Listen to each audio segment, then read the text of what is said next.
नमस्ते प्रणाम। हम समाज राजपूत BR04 भोजपुरिया जवान चैनल में आप सबका स्वागत बा। बात हुई पावर स्टार पवन सिंह के बारे में और साथ ही साथ लवली आनंद के बारे में। कल काराकाट लोकसभा क्षेत्र में NDA गठबंधन प्रत्याशी उपेंद्र कुशवाहा के समर्थन में प्रचार करे गए रही है। वो सभा में वो प्रचार में उनको कुछ पवन सिंह के ऊपर स्टेटमेंट आए जो कि कहीं से भी देखा जाए तो उचित नहीं थे। सबसे पहले रुआ के हम बात बता दी, लवली आनंद जी कि रुआ महिला हैं, रुआ के सम्मान करल जाला। हमनी के बिल्कुल करी ले सर, हमने तो नहीं हमनी के बहुत सम्मान करी ले उनकर। लेकिन रुआ अगर वहाँ जाके प्रचार करत नहीं तो प्रचार करी, लेकिन रुआ जो भाषा यूज करत नहीं, जो बात बोलत नहीं हमरा अच्छा नहीं लगा। तो हमरा का पवन सिंह के चाहे वाला प्रशंसक कोई होके ओकरा अच्छा ना लगी। लहजा होके के चाहे बात करे के। अब रुआ जिस तरीका से बात करता नहीं अच्छा नहीं लागत, कोई के भी अच्छा नहीं लागत। एगो बात रुआ बताई, रुआ इतना डरा कहा गल बानी महाराज पवन सिंह से, पूरा देश के कैबिनेट के मंत्री लोग उतर जाता लोग, प्रधानमंत्री तक लोग उतर जाता रहन।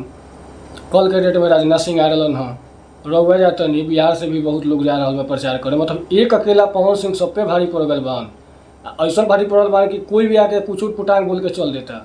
ना होके के चाहिए, इसे सबके सम्मान होके के चाहिए।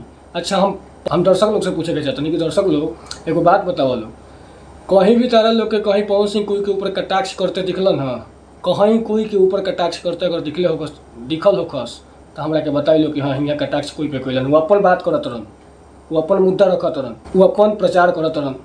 उनका साथ में जे आवे वाला उनका के बोलावत रहन। उनका तो बड़ा बड़ा कोई के ना बोलेलन हाँ कि भाई अब छोट छोट कलाकार उनका समर्थन में आके प्रचार कर देता, इतना हुजूम लाग जाता कि मतलब कोई नेता वहाँ पे पहुँच के कुछो बोलता। खास कर लवली आनंद जी राहुल जो बयान आयल है, बहुत हम बोले के भी नहीं चाहत, बहुत बेकार लागत है बयान। राहुल जो बयान आयल है बहुत बेकार लागत है, कहीं से भी सही नहीं लगता ना शोभत है। हर कोई अपन चुनाव लड़ी, लोग के डर हो गई बा कि पवन सिंह काराकाट में उतरल बारन तो लोग के डर होता कि आवे वाला फ्यूचर में बिहार में एगो अलग ही अपन दम देखे है पवन सिंह। और वो लोग उलबुला गए बानी, तो उलबुलाई लोग मत, लोग भी चुनाव लड़त रही है लड़ले बानी नू, फिर लड़ब लोग नू लड़ते बानी लोग शिवर से। का है बयान दी तनी अच्छा लगे, सम्मान सबके होके के चाहिए। कलाकार है, नचनिया बजनिया है, तो नचनिया बजनिया तो कुछ बोलता है तो वो अगला बोल ही नहीं रहा है, वो अगला कुछ बोलिए नहीं रहा है। लेकिन आप लोग निचले स्तर पर जा के आप लोग बोल रहे हैं, अच्छा नहीं लग रहा है।